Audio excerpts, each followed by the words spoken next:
What's up everybody, it's Joe here with Joseph Blake Photography, and in today's video we're going to be talking about more leaked images that we have of the DJI Air 3S that we should be getting pretty soon.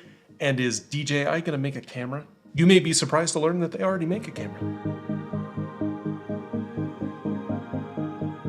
All right, everybody, I'm Joe. This is my channel, Joseph Blake Photography, where we talk about tips and tricks and reviews and gear and everything that relates to making content, whether it's here on YouTube, other social media sites, whether it's for clients, for your family, for yourself, whatever it is. If you're making content, then on this channel, we talk about the gear that we use to do it, the tips, the tricks, and all the things that go into that. If you're into that kind of thing, I'd really appreciate it if you hit the subscribe button. And if at the end of the video, you think I've done a good job, go ahead and hit the like button. I'd really appreciate it. It tells the algorithm that I'm doing the right thing. Social links all down below, but we'll talk more about that at the end of the video. Let's jump into the info that we have about the upcoming Air 3S. So I feel like we've been talking about this for a while now, and I think I made my first video about this upcoming drone maybe 2 months ago. So rumors have been in the water for quite some time as it relates to this particular drone. We've seen it flying around, we've seen specs, we've seen all sorts of things about this drone. And at one point we thought it might be the Air 4, we thought it might be the Air 3S.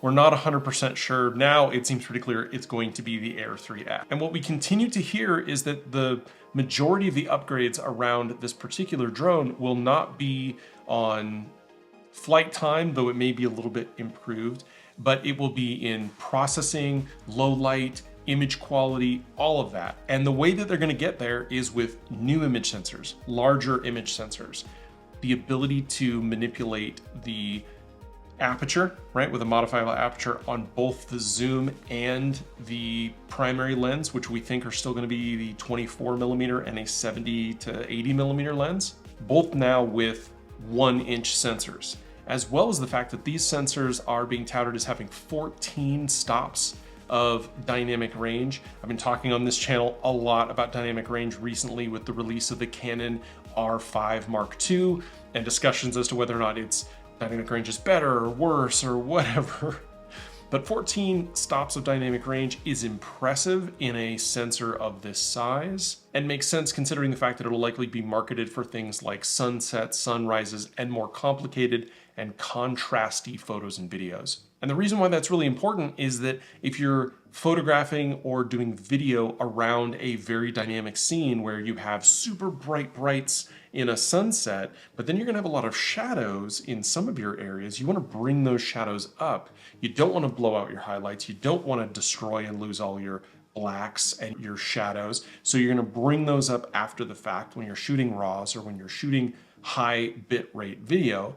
And the hope is that there's not a lot of noise in those shadows, that those shadows still contain detail. And the wider your dynamic range, the more levity you have to make edits and changes and adjustments in post-production. And if they're able to pull that off, that would be phenomenal, because they're also saying that there's going to be significantly improved noise reduction, which makes sense with a larger sensor. We had also heard at one point that they were going to have an improved processing chip for this particular drone, which also makes sense in reducing that noise, improving low light performance, if those dynamic scenes are a big part of what you plan to market this product for. Also hearing that this drone will be coming with a panorama mode that can produce up to 90 megapixel images. That's pretty insane and sounds pretty exciting.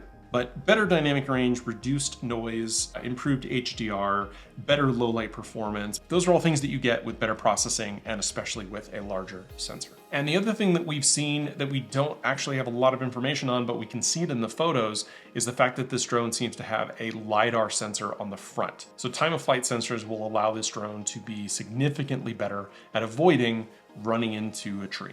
The other thing that we're hearing about on the DJI front, other than the Neo, which was supposed to be released, but hopefully we see that drone very soon, though we are hearing that it will be a very consumer driven. It will not shoot raw photos.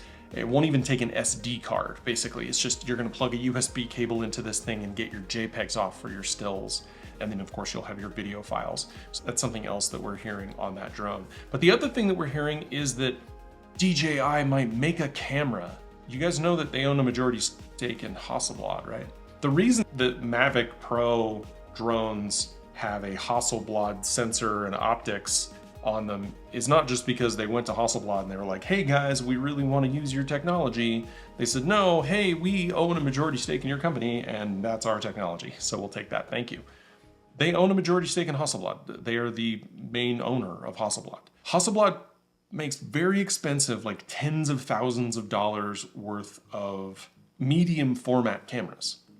But DJI already makes the Ronin 4D 8K. It's not exactly a handheld stills camera, but it's not a camera. Okay, they've already got something in the cinema side of things. They already have majority stake in a company that produces some of the best medium format cameras on the market, some of the best optics, some of the best sensors, and they do make consumer cameras. They're called Mavic drones and Air drones and the mini drones. Like, they know how to make cameras. So the idea that I might want to make like a Micro Four Thirds or an APS-C or even a full frame eye drone, maybe branded somewhat with Hasselblad sensing technology or sensor technology or optics, that would make sense. Especially if you put it in the context of the fact that they're getting into different markets. They get them access to areas, especially here in the United States and in Europe, haven't traditionally been somewhere where they've been able to make revenue.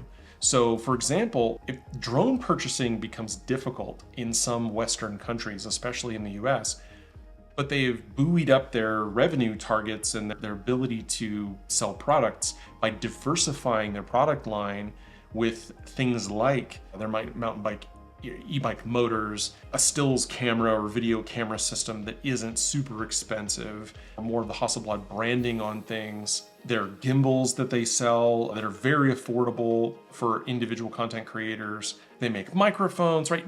DJI makes a lot of stuff. So getting into more of the content creation, outdoor action business with a stills camera, maybe a hybrid cinema camera in that $1,500 to $2,500 price point, that makes perfect sense for them from a business standpoint. And that's what these renders look like. It looks like a Hasselblad camera. So maybe it's still a medium format camera under the DJI name. Maybe it's a full frame camera. Maybe it's a Micro Four Thirds or an APS-C. Who knows? But it would not at all be a surprise to see DJI get into this space with Panasonic and with Sony and with Canon and with Nikon. Anyway, that's what I've got for you today on the DJI news, from the Air 3S to the potentially upcoming camera from DJI. If that's the kind of stuff that you're into, I'd really appreciate it if you hit the subscribe button. And if you hit subscribe, go ahead and hit the bell, because then it'll alert you when I make new videos for you to watch. Go ahead and hit like if you thought that this was a good video, this is the kind of thing that you were expecting. When you clicked on the thumbnail, that tells the algorithm that I'm doing the right thing. I am rebuilding a lot of my socials. I got hacked last year while my daughter was being born, so I was in the hospital, so my attention was elsewhere. And so lost Instagram, lost Facebook, so I'm still rebuilding those. I've also restarted my blog. Links to all that stuff down below over at jblake.photo/blog. I'm on Instagram, TikTok, I'm on all the places. I'm doing some stuff. And I am on my way to Lake Tahoe, literally leaving tomorrow morning so that I can shoot a photo adventure, which no one watches on this channel. They're my favorite videos to shoot, and I'm really hoping to get some great stills. I will be bringing my film camera. I will be bringing my Canon AE1. I am excited for that. I've got a couple rolls of Ektar 100, hoping to get some early morning blue hour, hoping that it's not too windy while I'm there. Thank you so much again for watching, and everybody that supported me all along. Really appreciate it. And have a wonderful day, and I will see you in the next one.